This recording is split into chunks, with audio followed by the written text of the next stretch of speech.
Hello, student. This is Dr. Faizan Mirza here. In this video, I am covering how the dilutions are prepared and how you can make a range of different solutions of varying concentrations using a standard solution or using one solution to make the next, which is serial dilution. So basically, dilution can be taken into consideration with two examples. There can be two ways in which we can dilute a particular standard solution. We can make simple or proportional dilutions, or we can go for serial dilution. What happens in serial dilution? I'll be covering serial dilution first in this video, and then we'll come to proportional dilution in another video. So in serial dilution, we have a standard solution, and using the standard solution, we'll prepare a range of different solutions. All the solutions must be of the same volume. And how these solutions are prepared? These are all prepared by consecutively diluting each solution to make the next solution. So if I have 1% standard solution and I am carrying out 1 is to 10 dilution, it means I am making 10 parts of a solution in every beaker or in every test tube here. And the 10 parts of that solution will have 9 parts of water and 1 part of the previously taken solution. So this is called 1 is to 10 dilution. Now, how do we do this? For example, if I'm provided with 1% standard solution, I'll take 1 cm cube of this and transfer it into a test tube or a beaker. To that, I'll add 9 cm cube of water. This gives me 10 cm cube of the solution. Now, the previous solution was 1%. This has been diluted by 10 times. So this becomes 0.1%. Now, using the 0.1% solution, I'll take 1 cm cube of this and transfer to the next test tube. And again, I'll add 9 parts of water to it.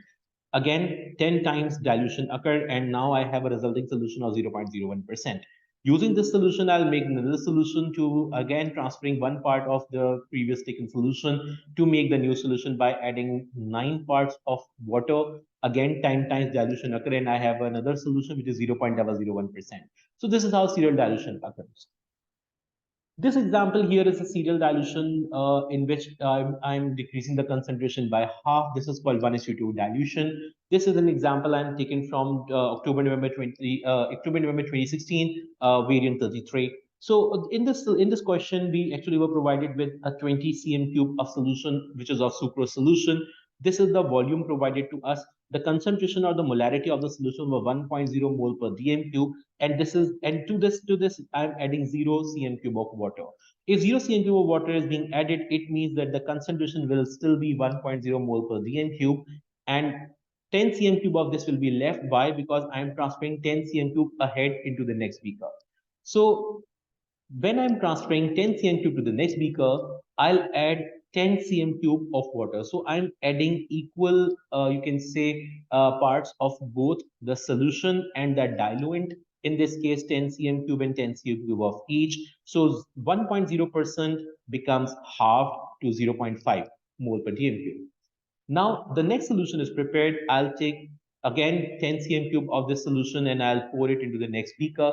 And now I'll decrease its concentration again by you can say by half. Why? Because I'm adding 10 cm cube of that previously taken solution of 0.5 mole per dm cube, adding 10 cm cube of water to it, and my outcome or my result will be 0.25 now. From the 0.25 solution, I'll again take 10 cm cube and transfer into the next beaker, and I'll take 10 cm cube of water, and my concentration will become halved even further. So every time the concentration becomes halved in every next consecutive dilution. Since all my solutions are now 10 cm cube, my last solution is 20 cm cube because I've added 10 cm cube of water and 10 cm cube of the previous taken solution. So it's always better to discard 10 cm cube from the last solution. This is the scientific way of doing it. So all the volumes become same. Although in this in A level, this discarding of the 10 cm cube of, or making the volumes of all these is not given as a marking point, but this is how scientifically dilutions are performed.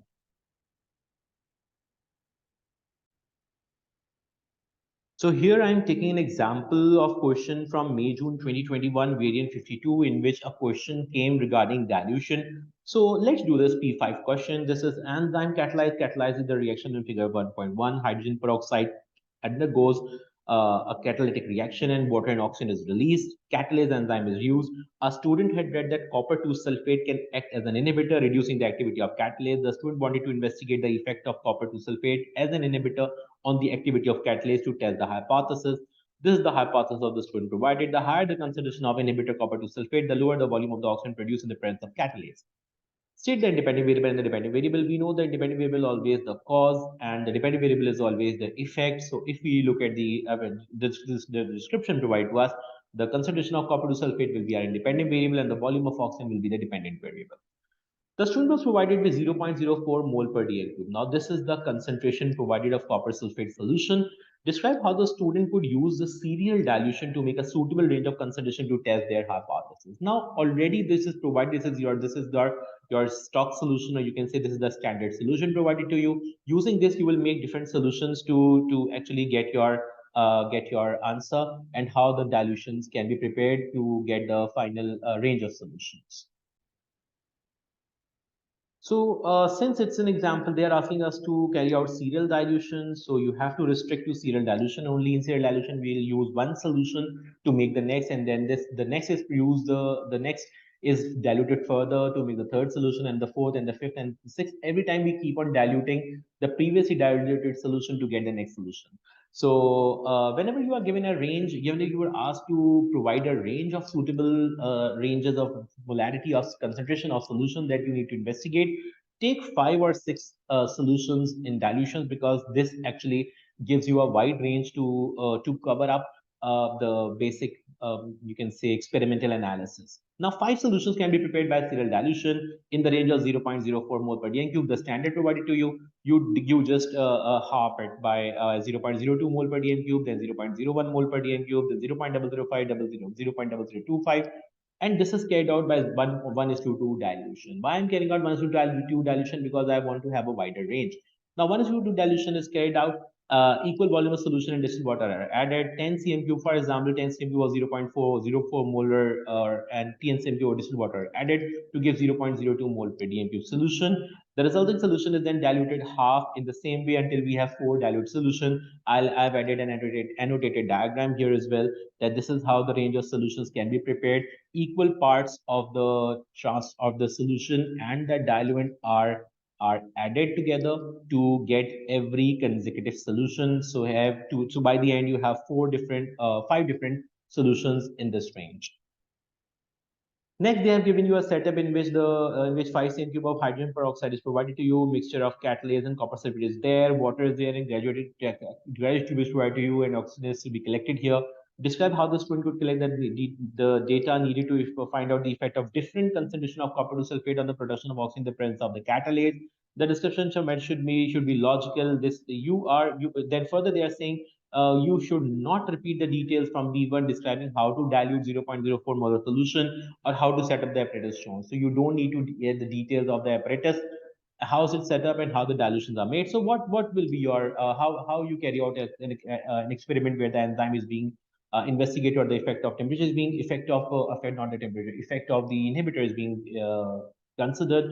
So the constant variable will be your constant temperature and constant pH. It is done by the thermostatically controlled water bath. Constant pH by using pH the buffers of known pH.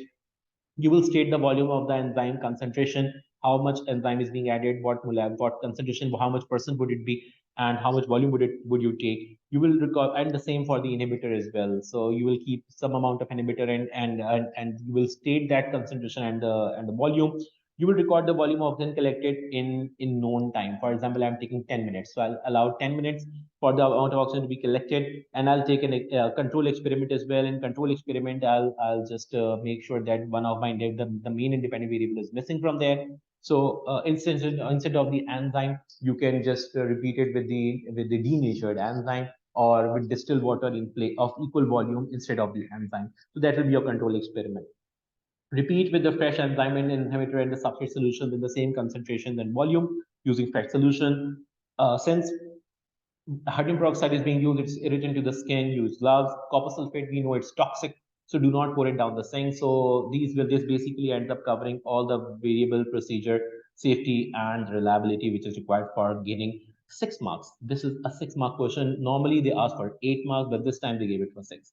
The hypothesis the student tested was that the higher concentration of inhibitor copper sulfate will lower the volume of oxygen produced in the presence of catalase. So this is provided to you. Complete the Excel. You have to complete this figure by adding the Excel, sketching the graph. So using the hypothesis here, it's very clear that volume of oxygen will be taken in millimeter cube on the y-axis, and concentration of copper sulfate in mole dm cube on the x-axis. Make sure that the units are added, and you can see the line will be somehow of a negative correlation.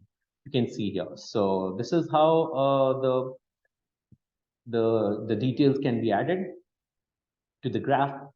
Further, the student carried out an investigation to find out if copper sulfate was competitive and a non-competitive inhibitor. The student measured the oxygen produced in the presence of an absence of copper sulfate.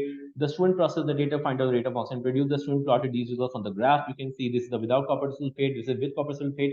In AS, you have studied very well how Vmax is calculated. At the maximum point, you halve the value. This gets you the half Vmax. You just spot this on the axis and drop it down on the x-axis to find out the substrate concentration, which is required to saturate 50% of the enzyme. This provides you the Km value. Draw on the graph, draw on figure 1.4 to show how Km and of catalase without copper sulfate can be calculated. So this is what you do. You plot Vmax here at the top, count the number of total squares here, divide that by 2. This will be your half Vmax. Just plot it here and drop the value down for Km. The student concluded copper sulfate was a non-competitive inhibitor for catalase state. The evidence, how is it non-competitive inhibitor? A non-competitive inhibitor value of Vmax will be different as compared to without inhibitor, and the value of Km will stay almost the same. That's all from my side. I hope that was helpful for you. I would recommend that you go and solve this question. You are by yourself and see if my video was helpful for you. That's it from my side. Thank you so much.